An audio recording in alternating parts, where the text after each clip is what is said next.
আমাদের বলা হচ্ছে আমাদের কেন্দ্র দেওয়া আছে 3,0 ডিগ্রি এবং বৃত্তটা হচ্ছে পোলগামী এবং পোলের সংজ্ঞা অনুযায়ী আমরা জানি পোল হচ্ছে 0,0 ডিগ্রি বা মূল বিন্দু যেটাকে আমরা বলি। এবং আমরা জানি একটা পোলার স্থানাঙ্কে কোনো বৃত্তের কেন্দ্র যদি হয় r1, θ1, ব্যাসার্ধ যদি হয় a এবং সেই বৃত্তের উপর যখন একটা বিন্দু যদি r, θ হয়, তাহলে সেই বৃত্তের ইকুয়েশন হচ্ছে a² = r² r1² - 2r1 cos θ - θ1।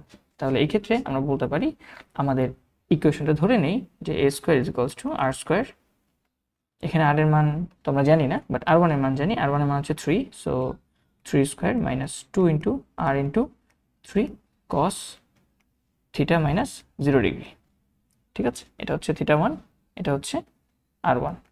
Fine, তাহলে এখান থেকে আমরা পাচ্ছি a² = r² + 9 - 6r cos θ। এটাকে আমরা 1 নম্বর ইকুয়েশন ধরে রাখি। যেহেতু বৃত্তটা পোলগামী বলা হয়েছে, আমাদের পোল দিয়ে যাচ্ছে, তাহলে আমরা বলতে পারি যেহেতু বৃত্তটা পোলগামী সেহেতু বৃত্তটি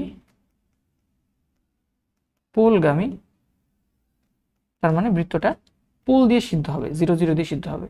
তাহলে সিদ্ধ হলে আমরা বলতে পারি, সুতরাং a² = r এর জায়গায় আমরা বসাবো এই যে 0 বসাবো, ঠিক আছে, এবং থিটার জায়গায় বসাবো আমরা এই 0 ডিগ্রি। তাহলে আমরা বলতে পারি a² = 0² + 9 - 6 × 0 × cos 0 ডিগ্রি। তাহলে এটা হয়ে যাবে cos 0 ডিগ্রি মান 1, তার সাথে 0 আছে, পুরোটা 0, এটা হচ্ছে 0। তাহলে a² = 9, বা আমরা বলতে পারি a = 3, তার মানে এর মান 3।